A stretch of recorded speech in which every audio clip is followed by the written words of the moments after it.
Making money is hard. There's only so many medieval feet picks you can draw before the local bailiff has it out for you. In this video today, I want to help you break out of poverty in the early game of Kingdom Come Deliverance 2 while also experiencing and enjoying the game at the same time. Before we get started, as I've said in all my KCD2 guide videos, this game is so much about exploration and discovering things for yourself. So I will not be going through any min-maxing stuff here or showing you the absolute top, best, ultimate way to farm Groschen. Instead, I'll be teaching you the means of making money through all the little ways the game allows you to, so you can decide how to tackle it for yourself. If this is your first time on my channel, the way I do things is by uploading the knowledge in my videos. So with that being said, let me give you the high notes of what you should do. If you're just starting out, gather tons of herbs. You can eventually have this lead into your strength experience, but depending on the herb, they either trade at a small or large amount to net a lot of money. Bandits on the road or bandit camps are great for large surges of Groschen because they either drop money outright or have stuff that sells for significant amounts of money. Having a horse helps in transporting these goods. You can also simply craft. Turning all those herbs into potions or making swords both allow you to make far more money than selling the materials to make such things. And you get experience in crafting or alchemy, both of which have perks that give you bonuses outside of their respective skill. If you're tricky, you can get into Thievery, which, to be honest, is probably the fastest way to earn large amounts of money if you just enjoy that style of play. I will say, too, that it's one of the fastest ways to get agility experience, too. If you're struggling for agility for weapons, get the perk that lowers your agility requirements. That is the too long didn't watch this entire video, though, so if that's all you wanted to know, please feel free to shut the video down and get back to enjoying your journey in medieval Bohemia. You can navigate to any part of this video that interests you the most using the chapters about the timeline and the description. And if you've not yet picked up Kingdom Come Deliverance 2, you can buy the game using my Fanatical link in the description and pinned comment. It is 15% off with the code Fanatical15 at checkout.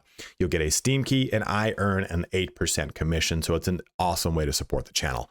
Lastly, don't forget to check me out on Twitch, where I am currently actively streaming right now. So come on over to Twitch and watch me play this game. Let's get started on how to make money in Kingdom Come Deliverance 2. So one of my very first tips here is about herbs, right? We talked about how herbs can give you a lot of money. So you can see right here, we've got a ton in front of us, and I'm going to talk to you a little bit more about this, but let's go ahead. Yeah, thank you. Great, beautiful, right? So we can just kind of look for some dandelions, and as they're clumped together, we can take advantage of grabbing more than one at a time. So that way you're not just sitting there picking every single one up. But let me just go through here, grab a bunch, and we'll talk about how we can kind of connect this together and how there's a lot of value in it. And we'll talk about, too, what we can do with these once we've gathered them all, how we can sell them and whatnot. So let's just grab a bunch of these. Just trying to go through, grab a bunch. And you're going to do this as you're just playing. You know, you don't have to stop every time you see a patch and do it. But you see a good cluster of them. I'm like, okay, here's a lot of dandelion right here. Let me just position ourselves in the middle. Go ahead and grab. And we just gathered 9 in that case. So just kind of do this as you see fit. As you're walking through the forest, you'll see belladonna, which looks conspicuously like this one right here, unless this actually is it. Yeah. Nope, it's not. Looks very similar to that. It has like little black bulbs on it. Over here we have thistle, which is probably one of the more common ones.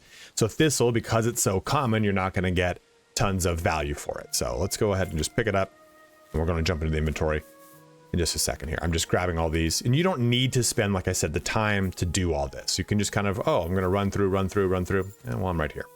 Or go through the forest and pick up all the herbs that you can get in the forest.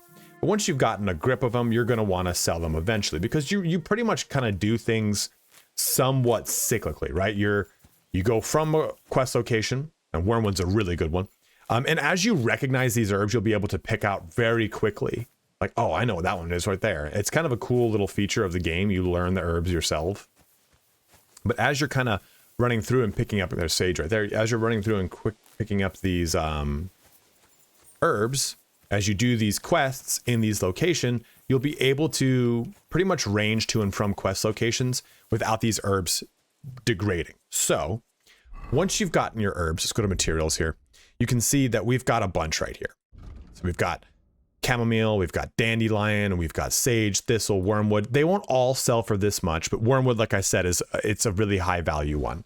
But in the very early portions of the game, you can see how easy it is to pick up dandelion. And at 78, it'll probably sell for like 0.1 or 0.2. That's an easy 7.8 Groschen. Now, Of course, that's not a whole ton, but in the very, very beginning, when it's just really hard to come across any kind of money, it's a great way to earn a little bit of funds. So this was a big thing for KCD1, was to spend all your time harvesting and then selling and doing a bunch of stuff that would play into it. I don't really recommend that. Just do it as you see fit. Play through the game. Don't hyper min-max this.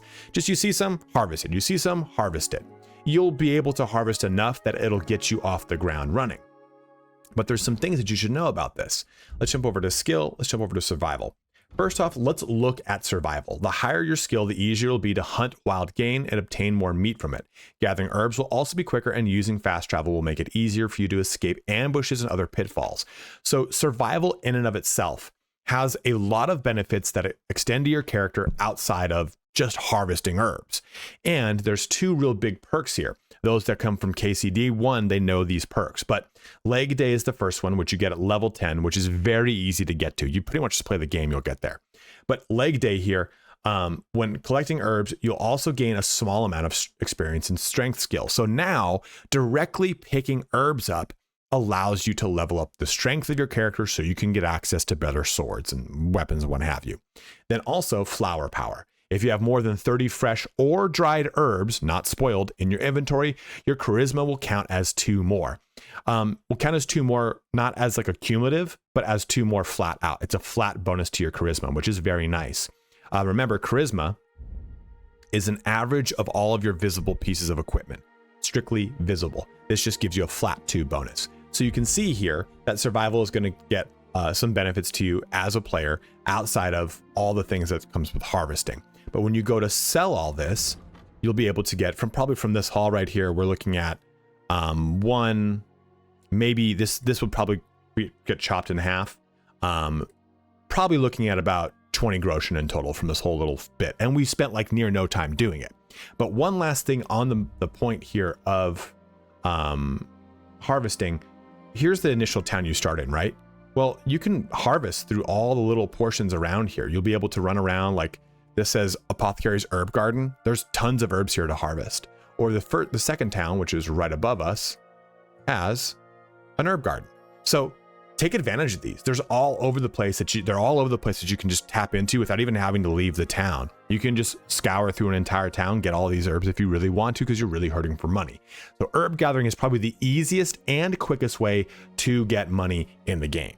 So we've talked about herbs, and now that we've got a bunch of herbs, let's also go into a discussion about vendors, because it's going to apply to pretty much everything else in this video. So in the beginning portions of the game, it's not going to be very feasible to actually go about using different outfits. You just want to have the money, you want to have the clothes, you want to have all the stuff. But you pretty much want to know that when it comes to merchants, this little cinematic look, your sell value is going to be based off of your charisma, your speech skill, your reputation, and essentially kind of how you're going to put all those three together. So if you come up to someone with terrible charisma, covered in blood and guts, it's going to be harder to haggle for a better price. Now, what you can do here is sell and get some better reputation. In this case, let's jump into this trade. I have maxed out reputation here. My character's got a lot of charisma, so I'm not going to be able to visually show you that you can get more out of this character. Unfortunately, I've just maxed it all out for most of them. But what we want to do here is, again, let me just show off one. We're going to go to that wormwood we talked about. I'm going to press E, and because I'm playing on a PC, to add it to the basket. And now we're going to sell this one item. Now you can sell everything at once, and that's what I'd recommend you to do. You can game the system if you really want and break your sell down to individual transactions, and it has a chance to give you more speech. It has a chance to increase the reputation. I don't know about overall gain of money, but you can kind of game the system like that. I don't recommend it because there's a chance they could patch something like that out, all sorts of things. I'd say play the game the way it was intended to be played. Don't really kind of like game it too much by going, okay, I'm just going to sell the wormwood, then the thistle, then the sage, then the poppy, then the mint. It's just going to be so much more tedious, and then you'll get stuck in that min-maxy thing, and it makes you almost bounce off the game. But when it comes to haggling, word about the price. this is important. So Your reputation is going to play a part of this, but same thing as your charisma and your speechcraft. You can do, you know, this, and he probably will not like it. And you'll know because if you press this help button, you see this thing that says Merchant's Patience. If you try to price gouge them too hard, if you say, you know what, this is the current offer the merchant made me at 24.5, I'm going to price gouge them down to 28. Well, if they really hate that, this patience meter is going to fill up faster. And if it fills up, then it's going to reduce the amount of wiggle room you have in the haggle. So in this case, that's really only a third filled. I probably have room to go between these 2 points and probably still have it succeed. But if the original transaction is 28, you could offer them. So like, okay, 1.2. Well, I could say, well, you know what? How about you take some as a tip, basically, right? Like rather than you giving me merchant 1.2 in this sale, I'm only asking for 1. So this can actually double stack your reputation, and it's a great way to build reputation with all the merchants. This is a great way to get some reputation, but it's a great way to increase your speechcraft. So let's just throw it all the way at the bottom. Nein, das bringt doch nichts. So he didn't like that, right? Haggling with you. And that pissed him off. Like we completely ruined our patience with him. So when it comes to other things we want to sell, we just can't do it anymore. So we just have to press X to close the deal. There's our 2 options here, either haggle or just close the deal as is. So we lost reputation for that in the upper right hand corner, and he didn't like it. So you can see that like they don't like when you do certain things, and you can see that blocked it out for a day now. So use this to your knowledge of how to haggle. Don't go too hard, too fast. I would say a good rule of thumb is have a dog bark while you're recording your video. But a good rule of thumb is to do about half that meter in between the initial offer and the bottom. That usually they'll say, nah, that's too much. A little bit lower and I'm good. And then you do like about a quarter to a half of that and they should be good to go. So that's how you deal with all the merchants. Let me just quickly say here, let me also, to make my point, we talked about all of these herbs. Let's show this off real quick, right? And I'll show this too before we close out this portion of the video. All of these herbs, and this took me like 10 minutes, right? Of course, I have a lot of survival skills, so I gathered them at a faster rate. But this gives me 23, and at the very beginning of the game, that's huge. That's enough to just help you get a little bit of stuff that you want. But just remember too, you will be barred by the amount of gold that the trader has. You can see that right here. He has 33.8. I'm selling for 23. I could add another thing into here, like let's say, let's throw this composition of alchemy in here. Now you can see I'm selling for 23, I'm buying it 163, then the net is 140. So you just take all these factors work in. So just make sure you're not blowing out all their money on a trade, because then you'll have no room to wiggle with a haggle and you're leaving money on the table. So just make sure you look at all those factors before just dumping a ton of stuff on one trader. Let's just go ahead and close this deal. I know, yeah, I know, I'm the best. So one last thing here is, when it comes to all the different locations for your traders, that's going to be important. So traders will only, well, I guess vendors will only take advantage of certain things. So right now here we're at an apothecary, right? So they'll buy herbs from us. But if I had gambesons that I've collected off of bandits, they can only be traded at a tailor. So keep those things in mind. Traders, like specifically trader, are kind of a catch-all. You can trade pretty much everything to them, but the caveat to that is that they usually don't have as much money, so you cannot trade your whole entire haul. So those things are worth keeping in mind here. This is an earlier save only on this map, just to make it so it's as spoiler-free as possible for you bros. And then over here, we have our blacksmith, right? There we go, the smithy. So the smithy will take pretty much anything metal. We have all of our armor that can go to the smithy, all the weapons that can go to the smithy, and then you've got grocers who will generally take herbs, but as well as any other kind of stuff that you find. Every so often too, you'll have to deal with stuff like pelts or what are essentially like cash crop items, like pewter mugs, stuff like that. You'll trade those to traders, but if you have pelts, you can trade them to tanners. And lastly, and I'm trying not to show too much of like where everything is on the map, you can also go to saddlers, or which are the same pretty much as peddlers, to sell any kind of boots, and you'll be able to do those too at a lot of the traders and tailors as well. So this gives you a sense of who you can trade to. Now, if you've got stolen goods will eventually lose their red hand of being stolen, and you can sell them to whoever. Otherwise, you would want to find a fence for that, and the fence that you can find on the first map is at the Nomad camp. But that is how the breakout for all the traders works, and how they themselves actually interact with your skills and what have you. Now, we've talked about all this stuff, herbs and everything like that, but one important portion of it, this is our first crafting thing to talk about, we'll be talking about blacksmithing as well, is making potions out of these herbs. So if you have certain recipes, you can get quite a bit of money for just simply making the potions instead. So for example, here we have the potion of Buck's Blood, increases stamina and increases stamina regeneration if good quality, which is quite good actually. Using them on yourself is awesome. But let's look at this. This is Comfrey, Dandelion, and St. John's Wort. So Comfrey over here sells for 0.7, Dandelion sells for 0.4, and our other one, St. John's Wort, it's dried, so it doesn't show up in this, is 0.8. So yeah, I could sell it for that, or I could sell one potion for 45. So this gives you a sense that working on alchemy itself is great, because then you get stuff like nope. Where is it? Oh, potion seller. You can sell the potions you brew for 30% more. So that 4.5 gets multiplied, right? So that is a far better value for selling potions.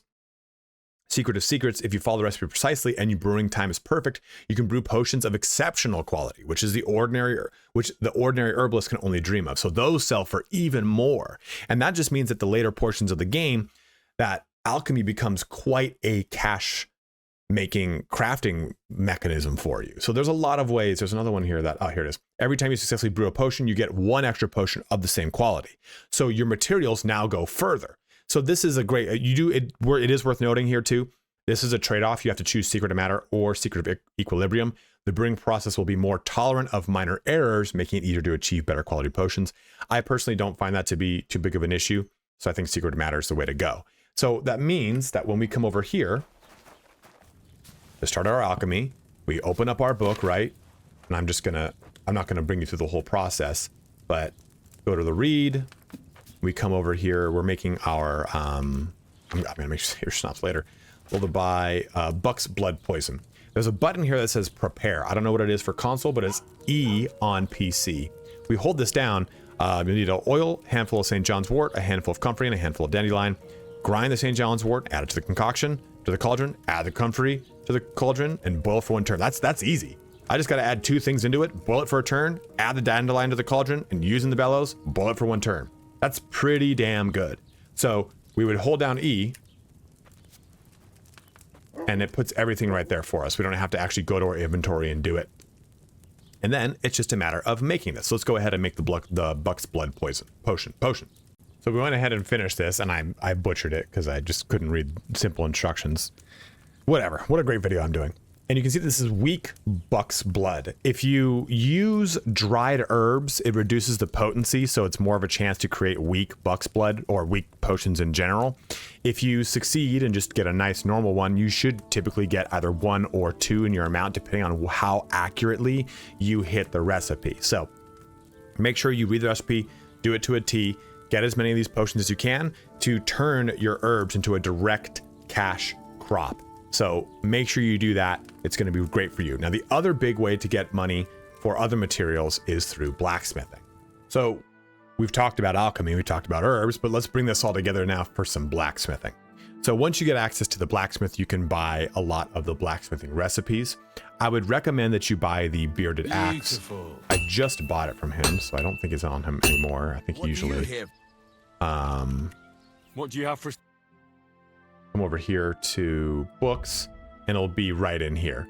It'll be, I think it's around like 130 or 53. It's not a very expensive recipe, but you're going to want to buy that one. That one's a really good one to buy, but any of these are going to be a good thing that you can use. You start the game out with the hunting sword sketch. So go ahead and use that. I'm just giving you one that you can kind of grow into at a later time, and also to show off how much money you can actually make here.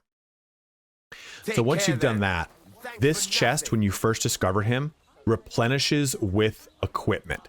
So don't worry about not having the materials. You'll always have the materials in here till you get to a certain point. But then you come over here to start blacksmithing. So you would initially make your hunting sword, which you can see still sells for 82. It does require all of these materials that are present in that chest. But we're going to take a look over here at the bearded axe. You can see it sells for 484. Again, big bunny ear quotes on that one.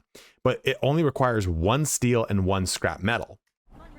So we're going to go ahead and take this, bring it over here, and do some blacksmithing.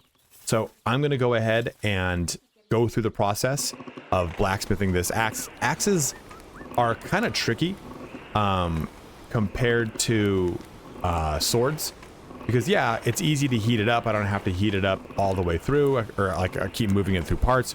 We want to get this to make it look like straw. It should be a little bit hotter, little bit hotter, little bit hotter. If it starts to spark, I've gone too far. There we go. That white color is what I wanted. So then we're just going to go ahead and craft this. So I'm going to go ahead and do this. Let me just tell you too, when it comes to dealing with this, it's a lot harder than the sword, which is just pretty much going in one direction. This thing, you can see, it's really easy to go all over the place. So just take your time. There's no rush to this. But as you kind of work one side of it, flip it, do the other side. And we'll go ahead and go with that. So I'm going to show you what the result is once we go ahead and finish this. So now that we've just freshly crafted this bearded axe, you can see the price right there at the bottom is $256. But we're not done yet. We've gone ahead and made the axe. As anyone who's seen the show Forged in Fire, after we quench, we want to make sure it will cut. So we have to come over here and sharpen it. When it comes to sharpening this, just as a quick little thing, I have a whole video on crafting coming out. You're going to move the pedal. Just kind of tap it. You don't need to keep going. And just kind of go until you get some real good sparks. Get that, if you want that smoke, just kind of find a good middle ground. And just kind of move up and down the blade. Sharpening an axe, again, is a little bit weirder than sharpening a sword, which is pretty straightforward. We're going to go ahead and do this until he'll say, that's sharp. That one's sharp right there. I don't know why it's got an accent like that. That's one sharp blade. There we go. So we saw that that was worth $286, something like that. But now when we go ahead and take a look at it, it went up. So I think it was like $250, $260. Now it's up to $290. So when we go to sell this back to the same blacksmith that we bought the materials from, what can I do for you? What do you have for? You can see that that weapon sells for, through him, 84.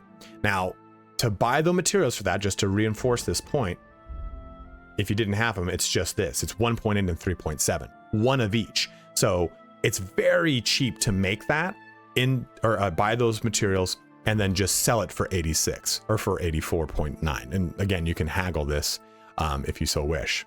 Can I? Oh, well, hold on. Now we can haggle it. Word about the price. All right. Let's see if I can get him to. Let's see if I can get him to 100. Do we have a deal? You really won't convince me like... All right, that kind of, you can see that kind of pissed him off there. This is a good way to kind of reinforce. We'll just jump to here. There we go. You'll convince me. So with we made price. 94 Groschen off of Take that, care. and would have effectively spent 4. So you can see that blacksmithing has a real great place. And jumping over here to craftsmanship, with our skills, you can get one like locksmith, which is really nice. So in picking locks, your thievery skill will count as 3 higher. This is going to help us in the next section. But what you also get here is you can also make the use of scrap irons. You'll get an extra 1 to 3 lockpicks for each time you successfully forge. So making weapons will give you craftsmanship skill. This locksmith unlocks at level 12. And then you're going to be getting lockpicks, which are going to help for thievery, which we'll talk about in just a little bit. But you can see how all these really play together, and you can have a lot of fun with it. In Speechcraft, I believe it is, you can sell and buy weapon, armor, and clothing at a better 10% better. Jesus, you can sell and buy weapons, armor, and clothing at a 10% better price. It was a terrible sentence. So you can see here that you can actually directly use your speech skill, which you'll be increasing by doing all this haggling to get more out of all of your craftsmanship. So our last subject here is about thievery, stealing. And it's a pretty important one. And if you're coming from KCD1, you're pretty familiar with this process, but I think a lot of people don't quite understand a lot of the principles if you're brand new to the game. So I have a thieving outfit that I've put together here. So let's go over here to a player and let's look at our secondary stats. Conspicuousness, visibility, and noise. These are the three most important ones when it comes to thievery. Conspicuousness is not as important as the other two though, because visibility means the capability for things to actually notice us. Conspicuousness is the ability to basically, once I've been noticed, just kind of, oh, I'm inconspicuous, I kind of go about my way. That little rabbit doesn't go from a white to an orange with ears down to ears up to a red, like, oh, get the hell out of here. The higher your conspicuousness, like if you're wearing bright colors, a lot of armor, stuff like that, your conspicuousness is going to go up. Same thing with your visibility. Now, also, you've got noise. Having low noise allows you to sneak into things at night, allows you to sneak up right behind someone in the middle of a field and go ahead and just rob directly from them. So we want to make sure that these two are as low as possible. And conspicuousness, of course, we want it to be low, but when it's not as low, it's not as big of a deal. So those are some things to stand out with before we even get into jumping into the actual process. Also too, with thievery, stuff like nimble fingers is when in time collecting phase of the pickpocketing minigame, you'll gain 10% faster. And silent fiddler, you're almost silent when using a lockpick, and it happens to break, the sound will be 75% quieter. Tool master here, your lockpicks will be more durable and last 15% longer before breaking. And if they do break and you successfully get through the lock, they come back to you. So these are examples of perks that really stand out and help you out. And two, like I said, with craftsmanship, we have locksmith. As you can see, I've just jumped to a bunch of different saves here that I have pretty set up. So with all that in mind, let's come over here to a lock real quick. This is an easy one, so we should be able to do it. And we want to wait to see. We want this little ball to will turn gold right there. So now we're going to push the lock towards the tumbler at the top. And we have to keep this using the mouse or your controller in the same location. We want to keep it gold pretty much. Shouldn't be too hard on the easy ones, but as you move it, it becomes a lot harder. And there we go, we're good. So here we get a bludgeon, not worth too much. Nothing else in here really worth the time. But that increases our thievery skill. So now we have a perk point. Let's go over here. Let's just go ahead and use Silent Fiddler so we don't break locks and trigger things. So we've done that. Let's go ahead and rob this. And this has a lot of good stuff in it, like this coterie, this travel dress, even this veil. This potion too. So that haul right there was 100 plus Groschen. So you can see that thievery actually has a ton of uses. And I'm gonna go fail at this right now. There's a bunch of other chests we can pop open, but just for the sake of this video, let me show you how to actually rob someone. So we'll do someone who's asleep, which is gonna give us a lot more of a timeline. So we're gonna hold down E, and this we want to keep going, keep going, keep going, keep going. Wait till this turns reddish. We're gonna we got a lot of time because these, that's pretty good. So now this is perfect because this came up here. And it tells you the cumulative time you have pulling out stolen items right over here. The redder the center of the lynette, the more likely the victim is to notice you, or in this case, wake up. So you want to make sure you've got that set for you. But when we come to this is the trickiest part, because when you first jump into it, it's going to be the thing that confuses you the most. You can see you have items in here. And in this little, I don't know, spin thing, you're gonna move this little dial to the left one notch at a time, or to the right one notch at a time. And the reason I'm showing you like this rather than actually doing it, which we will do in a second, it's easier for me to do it without running out of time. This is the amount of time you've got left, which will then go down. And you can see the stats of this item. So we've hovered over this item, the item that we're quote unquote touching. You can see that it is worth 42 gold. And all the items will say unknown like this. It'll have a little thing. You have to basically bring this little eye thingy over them, this little gold bracket, and then reveal what it is.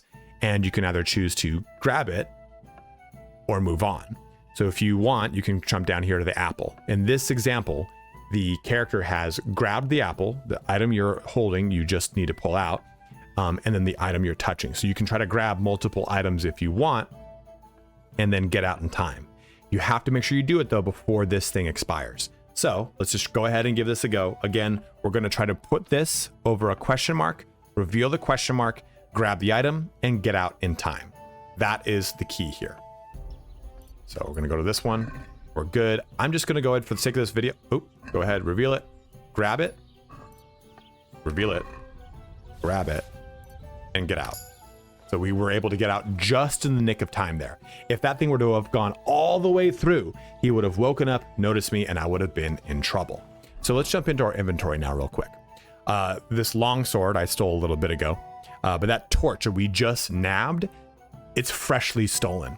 Some other items in here, you can see they'll have a little red hand that corresponds to it, this frilled veil, this nobleman's coterie, this travel dress.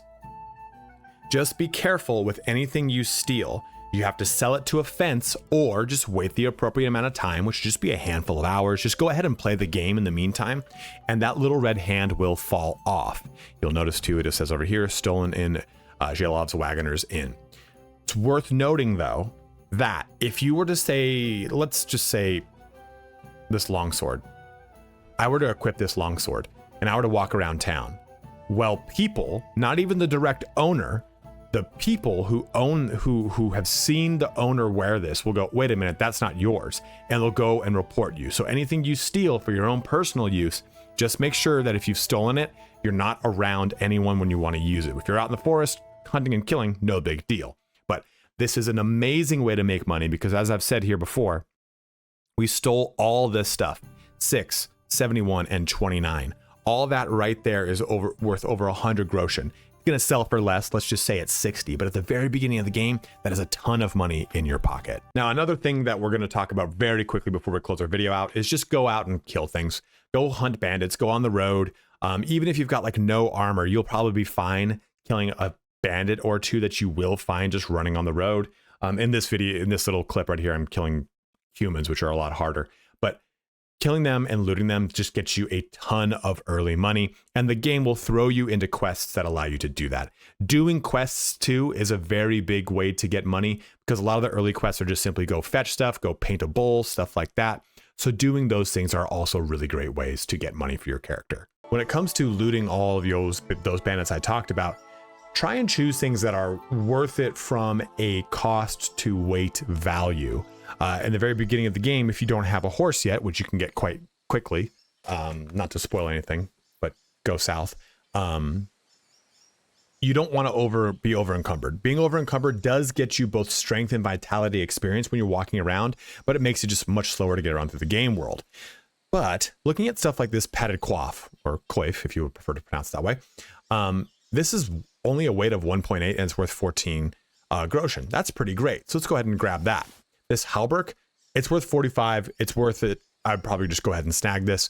Long gambeson, they're worth 10.5. I'm sorry, its weight is 10.5 and it's worth 33. So that's a point when you kind of have to look at it and go, oof, is the cost worth it? Mitts, on the other hand, are worth 12 and weigh 1. So try to go through this with a little bit more of a fine-tooth comb versus holding down E and transferring all.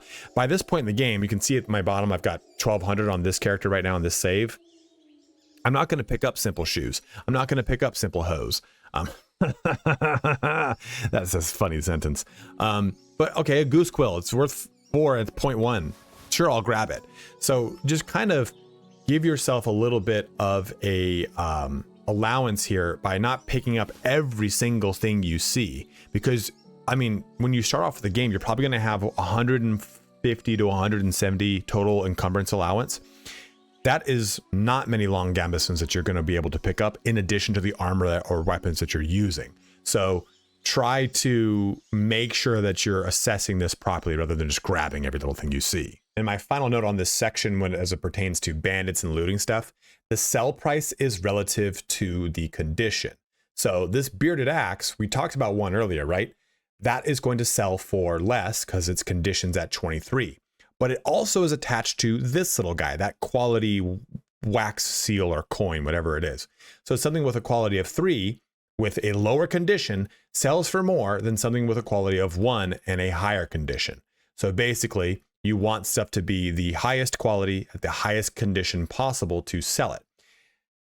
Again, the trade-off here though is you're not going to want to repair every single thing to sell it, because it costs a lot to repair stuff either through an NPC or using your kits. So if I go ahead and use this blacksmith kit, okay, well, it's 17.2 to repair this. That's a lot, so I'm not going to bother. Sometimes when you do stuff like a cobbler's kit, let's take a look at these leather gloves that we just looted. It's 5.5. That's not too much. So you can kind of give yourself